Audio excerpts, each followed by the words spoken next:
Hello guys, hari ni aku akan pergi ke rumah Tok Batin untuk asal-usul kaum suku Jahut di Pahang. Okey, mah pergi ciao.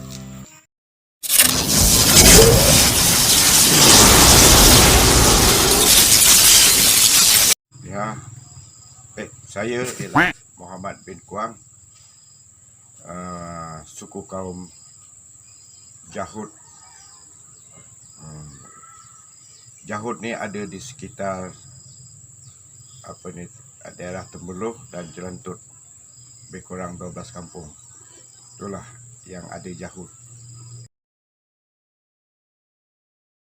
Kaum orang asli ni ada 18 suku kaum. 18 suku kaum kita terbagi pada 3 kumpulan. 3 kumpulan tadi iaitu kita 18 suku kaum kita bagi ke 3 kumpulan. Kumpulan Senoi terdiri daripada kaum Temiah, kaum Semai, kaum Jahut, Cik Uong, Semak Beri, Mak Beri. Itulah dia. Kumpulan Melayu asli ataupun dipanggil Malay Proto, itu suku kaum Jakun. Kebiasaannya perkataan jakun ini digunakan oleh sesetengah individu untuk menggambarkan seorang itu tidak tahu sesuatu perkara ataupun bahasa kasarnya bodoh. Kalau korang tak tahu, korang boleh tanya pada Pakcik Google ataupun Makcik Google.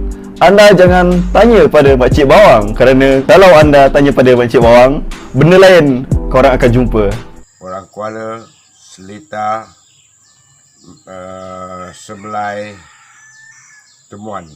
Jadi itulah dia. Dalam Negreto itu kita dia ada serupa juga 6 kumpulan kumpulan Negreto.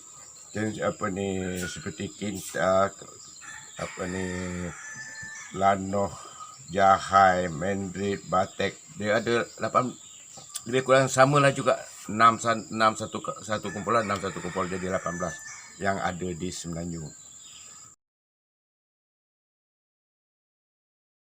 Jahut, perkataan Jahut tu datang dari masa zaman Islam. Bila dia tanya, oh ini suku kaum apa, jadi orang asli zaman dulu mana lah dia ada suku-suku. Dia tahu, katakanlah kaum Jahut, dia tahu Jahut aja, dia tak akan tahu orang Temiah, orang apa ini. Jadi wujudnya Jahut tu bila orang putih bertanya, orang suku kaum suku apa, dia sebutlah apa itu ini. Jadi bila tanya kan lama-lama orang putih dengan orang asli, bila dia tak dapat jawab, hut bedok, hut. Lama-lama perkataan hut tu orang putih pun dia tanya balik.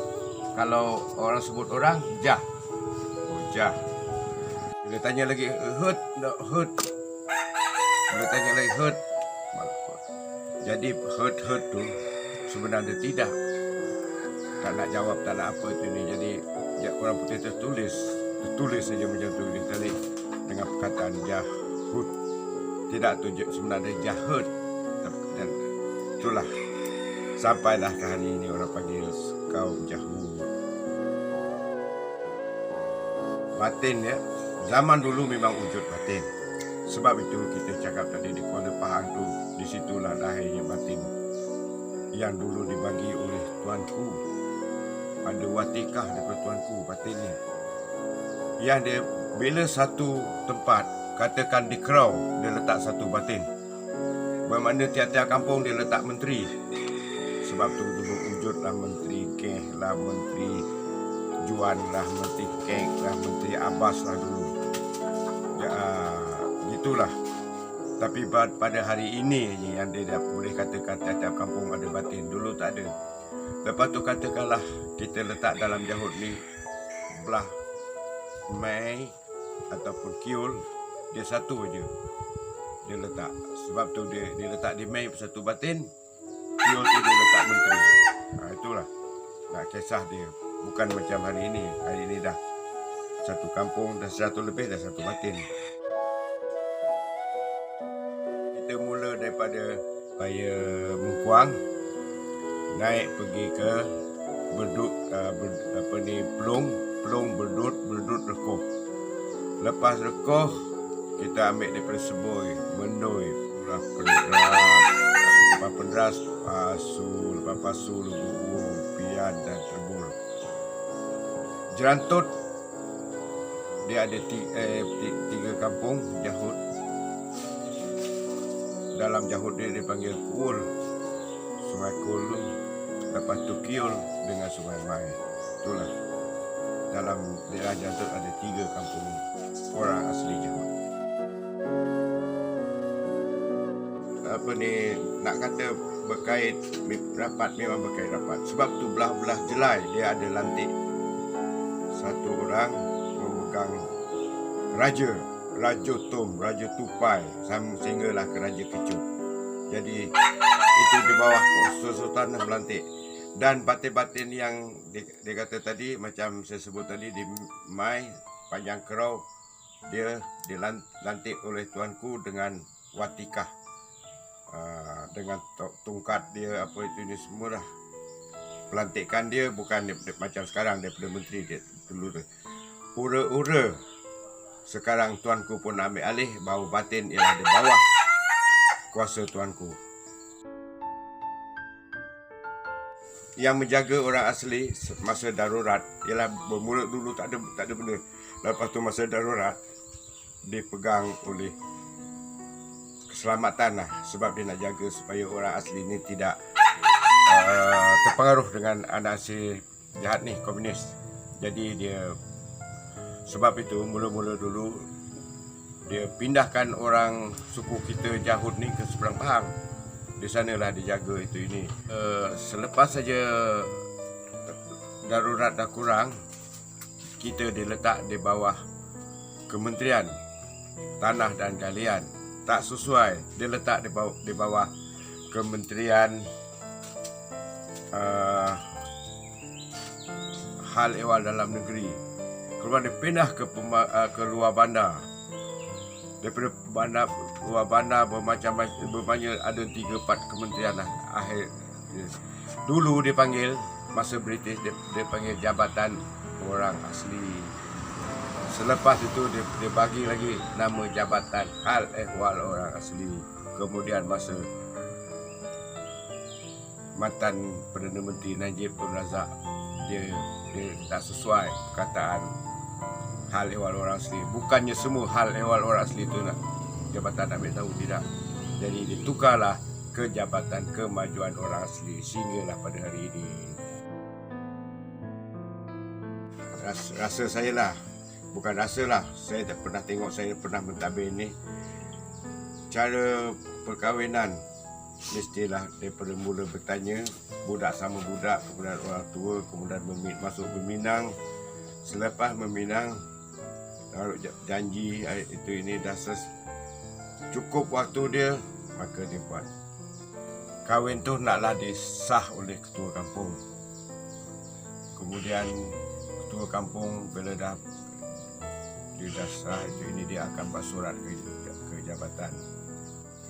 Dalam kesalahan yang paling besar dalam Jahut ialah mengambil bini orang. Oh, ambil bini orang ni macam orang Melayu lah juga. Kalau orang Melayu tu letak keris, letak apa itu ini, tapi bila dia denda, dia kata bilang lantai. Bilang lantai itu bermakna kita bayar, kita membayar tu sampai had nyawa kita tak ada, kita masih lagi berhutang dengan suami dia. Itulah dalam Jahut. Macam kesalahan lain itu biasalah, macam silap-silap budak itu ini kita adalah, tapi taklah mahal seperti itu. Dengan kematian, cara kematian daripada kalau orang tu meninggal, contoh dia rumah dia tu kita semua orang datang ke rumah dia, mana yang ada ulu-ulu lah letak kat dada dia. Bukan tujuan dia kita buat macam tu, macam kita membantu keluarga dia. Zaman dulu bila ada orang meninggal, nak ambil kain, nak beli kain kapan, sebab dalam Jahut dia mesti kapan, kain putih, tak boleh kain lain. Sebab dalam cerita dia, bila kita dengan kain putih dia sempurna, dia tak ada kerja kat sana. Tapi kalau kain berwarna itu dia tak ada kerja lain. Dia kerja membasuh setiap hari, basuh kain. Dia nak jadikan kain tu putih.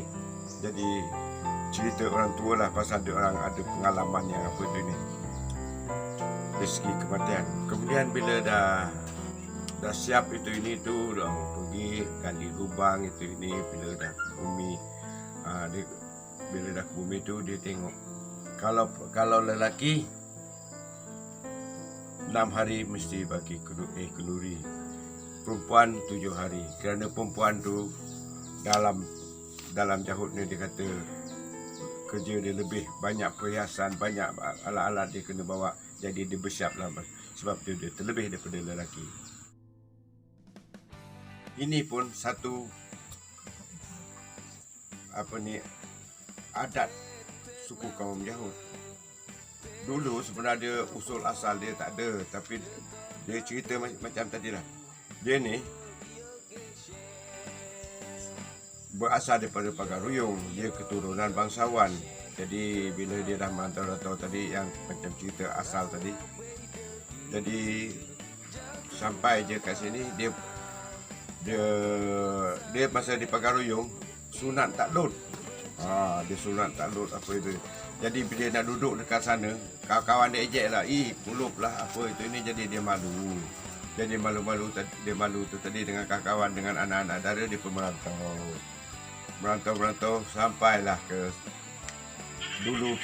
dulu dipanggil situ apa ni, Baliknyo. Sekarang tu Lubuk Wong. Sebenarnya perkataan Wong tu saya tak tahulah, sebab saya daripada kecil saya tahu tempat tu ialah Luwong. Sebab tu cakap Luwong, Lubuk Luwong. Jadi sekarang tak tahu datang mana Wong tu. Jadi itulah.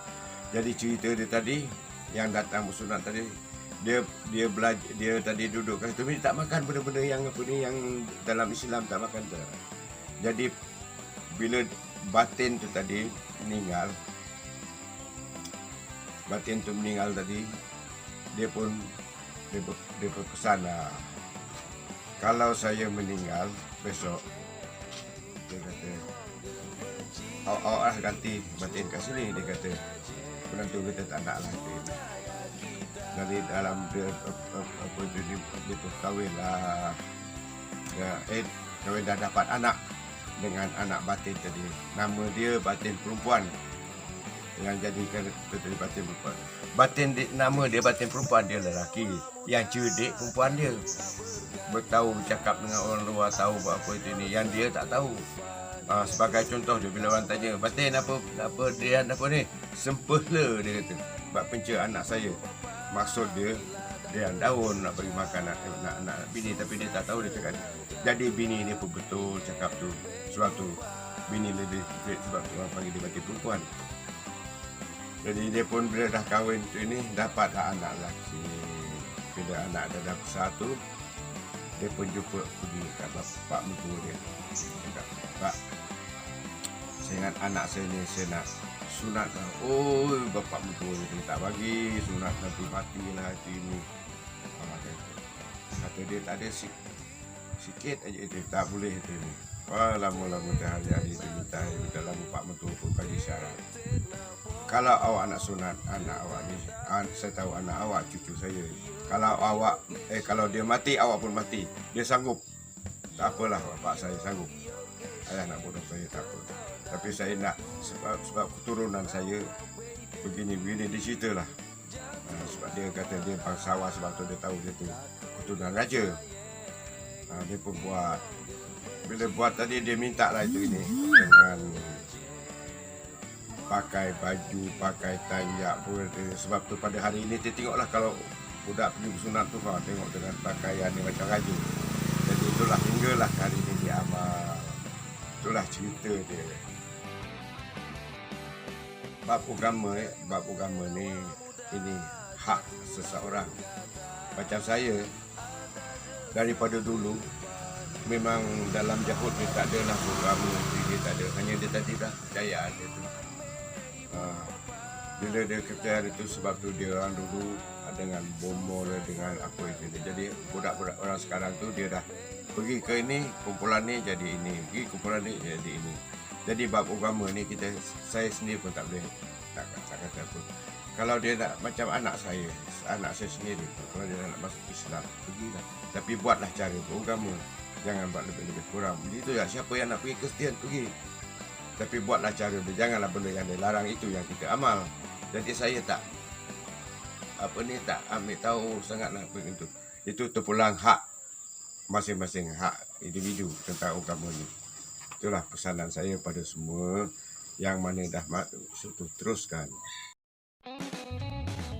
Pada masyarakat Johor pada hari ini adalah perubahan sikit. Kalau dulu dia betul-betul 100% mengharap kepada hasil hutan, pada hari ini dia rasa dah ada kesedaran, sebab tu dia ada tanam getah dan sawit. Dengan itu saya pihak orang kampung mintalah pada kerajaan, bagilah kelonggaran pada kaum orang Johor yang masih jauh tinggalan. Bukannya minta apa itu ni, minta kawasan dibesarkan lagi, sebab makin hari makin ramai, sedangkan tanah yang ada sekarang kangkera. Jadi nak ekonomi ni mesti ada tanah. Kalau tak ada tanah, kita punca dia daripada tanah. Jadi nak harap semua hutan dulu banyak, semua hutan cari rotan, cari damar. Tapi hari ini kalau nak cari damar, kalau pergi bila petang baru nak dapat sambung berpayah. Jadi itulah dari segi ekonomi, yang ada budak-budak yang dah belajar, dah ada yang dah tahu mencari apa rezeki, boleh ke bandar, kerja apa-apa sajalah yang kerja boleh dia buat, kilang ke apa itu. Orang terkenal dengan patung dia. Dia ada dalam 18 suku kaum tadi ada 2 suku kaum dia yang buat patung. Satu Jahud, yang kedua Mak Meri. Mak Meri ini terdapat di pesisir pantai di Kecandi Maurif. Patung ni dalam Jahud berasal daripada dia panggil berubat tu. Dia panggil sepilih. Dia buat jenis-jenis penyakit ini dia jadi dia buat begitu lah. Jadi ada pelancong ni, dia tengok, oh dia kata orang asli ni pandai buat benda macam ni. Jadi dia minta lah buat tadi dia secara apa dia beli jadi sehingga ke hari ni ada orang bila dia nak order pasal tak macam dulu banyak benda. Sekarang tu kurang dah orang-orang yang mahir yang membuat ni, sebab kebanyakan orang buat kerja lain. Yang patung pun pasaran pun taklah macam dulu menggalakkan, sekarang benar kurangan. Itulah. Jadi saya harap patung ni jangan bila dah berkurangan orang ambil itu dihentikan. Teruskan saja supaya mana tahu satu hari nanti pasal kita ni pelancong kurang. Kalau dia pelancong yang minat dengan keratangan ni lah pelancong. Permainan di kalangan kaum Jahud, sifat raga, kasih yang selalu kita jumpa bersama. Bila waktu petang dah main sifat raga. Kalau tempat halaman yang luas, ada yang sebelah main gasing. Gasing ni ada musim padi. Apa ni diorang kata tu, padi dia nak berisi tu ini supaya padi tu bernas. Sebab tu dia main gasing. Yang sifat lagu ni itu kebanyakan apa ni dia main hari-hari lah. Hari ini kejohanan permainan bermacam-macam, dan kita juga ada pula penaja yang ni, contoh dia bola tampar, bola sepak pula macam-macam. Ada yang main tendangan penalti lelaki perempuan, ada yang apa ni separuh tu futsal. Tapi beberapa kampung sangat yang ada futsal, yang lain tak adalah. Mainan bola tampar ni rasa di kampung ni lah tim dah ada cukup. Dan tiap-tiap kampung rasa jahut ni dah ada. Tapi sama ada matap dengan tak matap tu. Tapi dah semua dah tubuh. Mendapat tajaan ni ialah terutama sekali yang berhormatlah, sama ada Don atau Parlimen. Support itu support ni, tak ada bola bagi bola, tak ada net bagi net, tak ada hadiah pun diorang bagi. Jadi daripada situlah berkembangnya tentang sepak raga ataupun sekarang dulu sepak raga, kita sekarang sepak takraw pun begitu jugalah. Daripada yang berhormat jugalah mendapat penaja bola itu ini. Itulah yang selalunya yang ada di kampung ni, futsal tu sekali-sekala ya.